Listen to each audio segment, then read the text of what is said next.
there are many myths about Jesus. In these programs, we're talking to some experts who can help us get at the facts behind the myths. One myth is that we don't know what the people who wrote the Bible's accounts of Jesus actually said.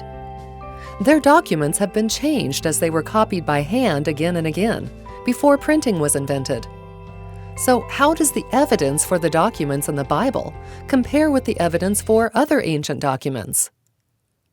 When you think about the comparison in terms of the number of copies we have for the Gospels versus other ancient documents, I can say in general that the copies we have of the Gospels are far, far more numerous than any other thing we have in the Greco-Roman world, including Homer, which comes in a distant second. And I'm splitting that between the Odyssey and the Iliad. We have, as I've mentioned, about 5,800 manuscripts in Greek of the New Testament. Most of those are going to have Gospels or part of the Gospels in them. Then we have other ancient translations of the New Testament, beginning with Latin in the 2nd century.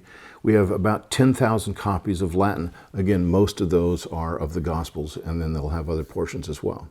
We have Coptic, Syriac, Georgian, Gothic, Old Church Slavonic, Armenian, Arabic, Aramaic, numerous languages, and those languages, not counting the Latin, come to at least 5,000, probably more than 10,000 copies.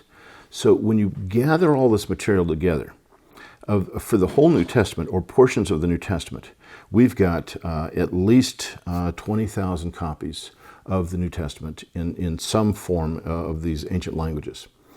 If you were to wipe all those out, and you had a magic wand, you could just destroy all of them in one fell swoop, we'd still be able to reproduce virtually the entire New Testament just from the writings of the church fathers alone, because they commented on the New Testament and they did not have the gift of brevity.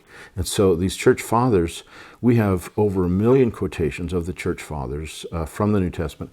Once again, the Gospels are the primary things that they quote from. Now, let's compare that to just the average classical author. The average classical Greek or Latin author has fewer than 20 copies of his writings still in existence.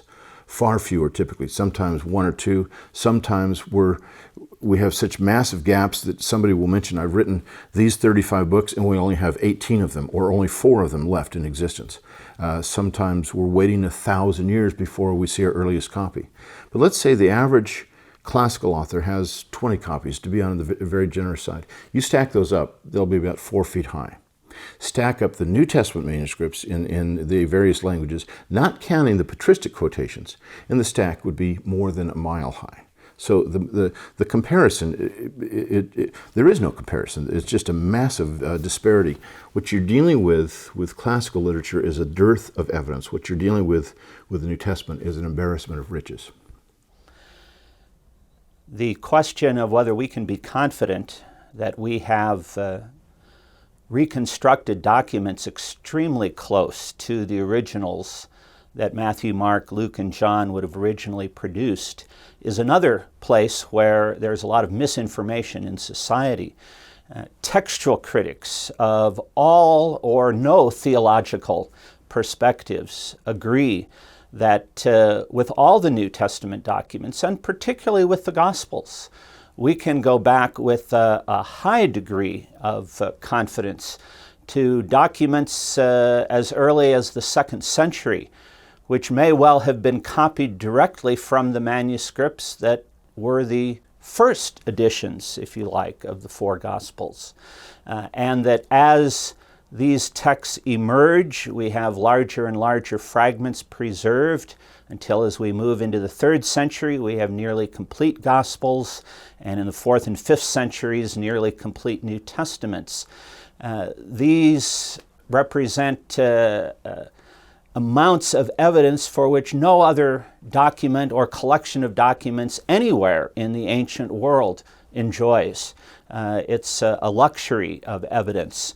And so while none of this proves that what the gospel writers were saying was necessarily all true, it certainly is more than adequate to show we know what their original claims were. The myth is that we don't know what the people who wrote the Bible's accounts of Jesus actually said. The fact is, there's far more evidence for these accounts than for any other ancient documents.